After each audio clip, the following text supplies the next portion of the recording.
आज हम बात करने वाले हैं वृंदा नाम के सीरीज़ के बारे में। अगर आपने चैनल को सब्सक्राइब नहीं किया तो कर दीजिए। एपिसोड 1 की शुरुआत में हम 1996 में गंगावलम फॉरेस्ट का सीन देखते हैं, जहां एक बच्ची जिसका नाम चीनी है वह अपने भाई सत्या के साथ खेल रही होती है। जहां सत्या कहता है कि हम दोनों हमेशा साथ रहेंगे। इसके बाद हम गांव में एक लाश को देखते हैं, जिसे देखकर स्वामी जी बताते हैं कि इस जंगल के पेड़ तुम लोगों से नाराज़ हैं, इसलिए यह आदमी मारा गया और जंगल की देवी तुम लोगों से गुस्सा है, जो तुम्हारा साथ कब का छोड़ चुकी है। अगर तुम गांव में से किसी की बलि दे दो तो शायद माता खुश हो जाए और तुम सब बच पाओ। तब स्वामी जी पूजा करने बैठ जाते हैं और फिर सीधा वहां खड़ी चीनी पर इशारा करते हैं बलि देने के लिए। यह देखकर तो चीनी की माँ के होश उड़ जाते हैं और वह चीनी की बलि देने के लिए मना कर देती है कि आप चाहो तो मेरी बलि ले दो, लेकिन मेरी बेटी की नहीं। जिस पर गांव वाले कहते हैं कि स्वामी जी ने कहा है तो ऐसा ही होगा। फिर रात को बलि की तैयारी की जाती है और चीनी की माँ को और उसके भाई सत्या को एक कमरे में बंद कर दिया जाता है, जहाँ सत्या कहता है कि हमें यहाँ से भाग जाना चाहिए। जिसके बाद हम इन तीनों को किसी तरह यहाँ से निकलकर भागता हुआ देखते हैं और जैसे ही गांव वालों को पता चलता है वो भी इन तीनों का पीछा करने लग जाते हैं। इसी बीच चीनी का फेवरेट खिलौना नीचे गिर जाता है, जो सत्या लेने आता है, पर गांव वालों के आने से वो बिछड़कर दूसरे रास्ते भाग जाता है। चीनी की माँ उसे जाते हुए ट्रैक्टर में चढ़ा देती है और खुद गांव वालों को रोकने लगती है, जिसके कारण चीनी तो बचकर निकल जाती है, पर उसकी माँ को गांव वालों ने पकड़ लिया था। इसके बाद कहानी कुछ साल आगे आती है, जहां हम वृंदा नाम की लड़की को देखते हैं, जो सुबह उठकर सबसे पहले दवाई खाती है और हम समझ पाते हैं कि वृंदा को ठीक से नींद भी नहीं आती है।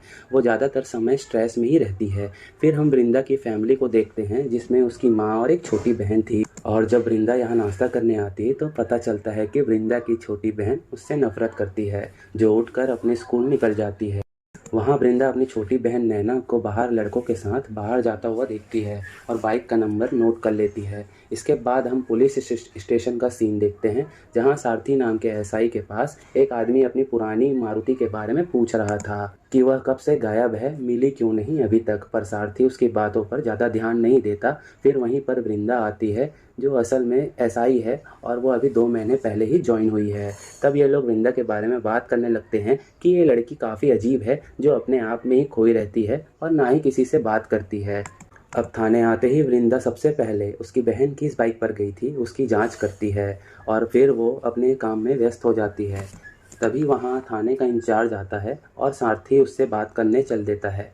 यहाँ हमें पता चलता है कि यह आदमी अपनी पुलिस की नौकरी सिर्फ टाइम पास के समझता है और सिर्फ पैसा खाने पर ही ध्यान देता है, और सीनियर होने के नाते सारथी उसे कुछ भी कह नहीं पाता। इसके बाद अब एक आदमी जब नदी के किनारे टॉयलेट कर रहा था, तब उसे वहाँ एक सड़ी हुई लाश दिखती है, जिसे देखकर वह तुरंत पुलिस वालों को बुला लेता है। अब पुलिस वाले आकर तहकीकात करते हैं और यहाँ सारथी का बॉस अभी भी टाइम पास ही किए जा रहा था कि जरूर यह आत्महत्या है और कुछ नहीं, लेकिन सारथी को यह मर्डर लग रहा था। तभी वहाँ वृंदा आती है, जो लाश को देखकर हैरान हो जाती है और फिर घर जाते समय वह सारथी को कहती है कि यह जरूर मर्डर है, क्योंकि इतने गहरे घाव कोई अपने आप तो मारेगा ही नहीं और ज़रूर इस आदमी को मारकर बोरे में डाला होगा और फिर नाली में फेंक दिया होगा। जिस पर सारथी भी उसकी बात मान लेता है। इसके बाद जब वृंदा सो रही होती है, तभी उससे जंगल के डरावने सपने आते हैं और वह जाग जाती है। इससे हमें पता चलता है कि ये वृंदा असल में चीनी है। अब ये यहाँ कैसे आई, ये हमें आगे कहानी में पता चलेगा और शायद अपने ही पास्ट के सपने के कारण वृंदा ठीक से सो नहीं पाती है।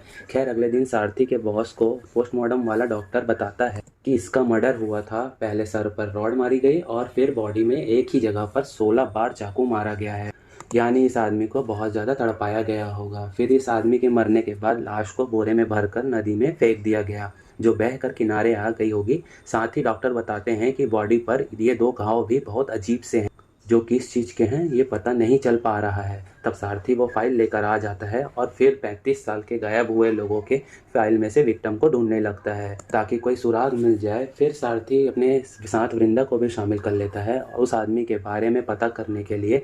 फिर जब रात को वृंदा घर जा रही होती है, तब वो अपने साथ पोस्टमार्टम की रिपोर्ट भी ले जा, जिस पर वो घर आते ही रिसर्च चालू कर देती है। अब अगले दिन आकर वृंदा सारथी को बताती है कि वो आदमी ज़रूर रेलवे या कोल डिपार्टमेंट में काम करता होगा, क्योंकि उस मरने वाले के पैर में कोल के पीसेज मिले थे। जिसके बाद यह लोग ऐसे ही आदमी की मिसिंग फाइल ढूंढने लगते हैं। जो इस डिपार्टमेंट से गायब हुए हो। तब इन्हें 32 लोगों के नाम मिलते हैं और ये लोग उनकी फैमिली को बुलाकर लाश की पहचान करवाने लगते हैं। फिर कुछ ही दिनों में इन्हें उस आदमी की बीवी और बच्ची मिल जाती। हालांकि उन्हें किसी पर भी शक नहीं था कि मर्डर किसने किया होगा। तब वहां सारथी का बॉस आता है जो कहता है कि अब उस आदमी की फैमिली मिल गई है तो अब ये केस ख़त्म कर दो। तो क्योंकि हमारे पास अब कोई लीड है ही नहीं, खूनी को कैसे पकड़ेंगे। तब सारथी खूनी को पकड़ने के लिए बात करता है, पर उसका बॉस उसे डांट कर चुप करा कि आज यह केस बंद हो जाना चाहिए। पर वृंदा कुछ और ही सोच रही थी। इसके बाद रात को वृंदा सीधा थाने से कार और मैप लेकर उसी जगह पहुंच जाती है जहां लाश मिली थी, और थोड़ा ढूंढने पर उसे एक जगह पक्षी का पंख मिलता है, जिसके बारे में नेट पर रिसर्च करने पर पता चलता है कि यह वह बहुत ही रेयर बर्ड है जो अब लुप्त होते जा रही है और उसके काटने से ऐसे जख्म हो जाते हैं। तब वृंदा उन फोटोज़ को लाश के जख्म से मिलाती है जो कि सेम से है, यानी इस पक्षी ने ही बॉडी को खाया था। पर फिर चाकू किसने मारा, इसी बारे में वृंदा सोचने लगती है। इधर हम एक आदमी को देखते हैं जो अपने हाथ में मीट लिए एक सुनसान जगह पर आता है और फिर वो एक पक्षी से बात करके उसे मीट खिलाता है। तब हमें पता चलता है कि यही वो पक्षी है जिसके बारे में वृंदा रिसर्च कर रही थी, और यह आदमी चीनी के खिलौने के साथ खेल रहा था।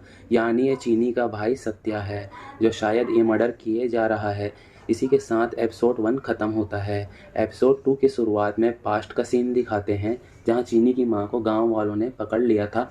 अब गांव वाले कहते हैं कि अब बलि के बिना हम लोग कैसे बच पाएंगे।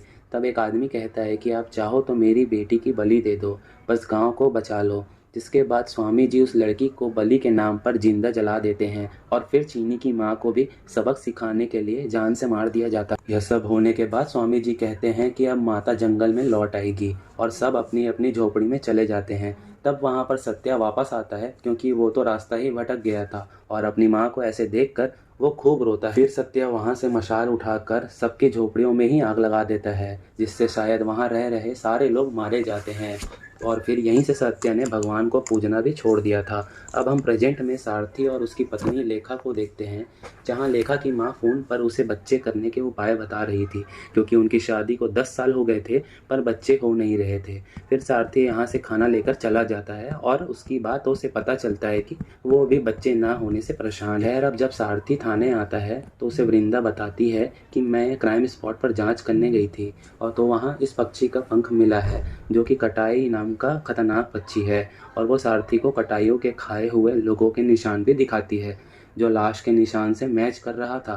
तभी वहाँ इनका बॉस आता है जिसे वृंदा केस के बारे में बताने वाली थी, पर सारथी बात घुमाकर उसे बचा लेता है, वरना उसका बॉस उसका वृंदा को डांट कर चला जाता क्योंकि उसने तो केस बंद करने को कहा था। इसके बाद वृंदा सीधा मरे हुए आदमी की बीवी से पूछताछ करने जाती है, पर उसे कुछ भी पता नहीं चलता। हालांकि वहाँ उसने उस आदमी की फ़ोटो देखी थी जिसके सर पर बाल थे, लेकिन जब लाश मिली तो वो गंजा था। खैर, अब हम वृंदा की छोटी बहन नैना को देखते हैं जो स्कूल में लड़कों के साथ नशा कर रही थी। फिर जब वो घर आती है तो अपनी माँ से ही बदतमीजी करने लगती है, पर बेचारी उसकी माँ उसे कुछ भी नहीं कह नहीं पाती।